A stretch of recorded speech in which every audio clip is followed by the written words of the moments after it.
स्वदेशी जागरण मंच की ओर से आयोजित 2 दिवसीय स्वावलंबी भारत अभियान कार्यशाला का शुभारंभ शनिवार को हुआ। जमशेदपुर के बिष्टुपुर स्थित तुलसी भवन में आयोजित इस कार्यशाला का समापन 14 मई को होगा। इस कार्यशाला में 24 जिलों से लगभग 200 प्रतिनिधि शामिल हुए। कार्यशाला में कुल 11 सत्र आयोजित होंगे। कार्यक्रम में मुख्य रूप से अखिल भारतीय सह संयोजक अरुण ओझा, अखिल भारतीय संघर्ष वाहिनी प्रमुख आनंद शंकर, पाणिग्रही वंदे शंकर मौजूद रहे। मंच के सदस्यों ने बताया कि देश में स्वरोजगार को बढ़ावा देना, देश में ज़्यादा से ज़्यादा उद्यमिता में युवाओं की सहभागिता बने और सरकार की योजनाओं का लाभ देश के हर युवा को मिले, यह इस अभियान का मुख्य उद्देश्य है।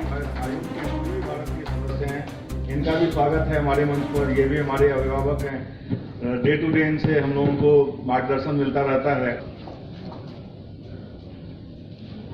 स्वयंसेवक संघ की प्रेरणा से 12 जनवरी 2022 को स्वावलंबी भारत अभियान की शुरुआत की गई थी, जिसमें कुल देश के प्रमुख 18 संगठन साथ रहे थे और उसका समन्वय का कार्य स्वदेशी जागरण मंच को मिला। इस अभियान का प्रमुख विषय जो है, प्रमुख मुद्दा जो है, वो भारत को के हर युवा को रोजगार युक्त करना और भारत में जो अभिभावक हैं उनकी मानसिकता को परिवर्तन करना कि वह नौकरी लेने वाला ना बन करके नौकरी देने वाला बने। इसके लिए एक समिति पूरे प्रदेश में बनी है, झारखंड प्रदेश में, जो 1 वर्ष कार्य की है।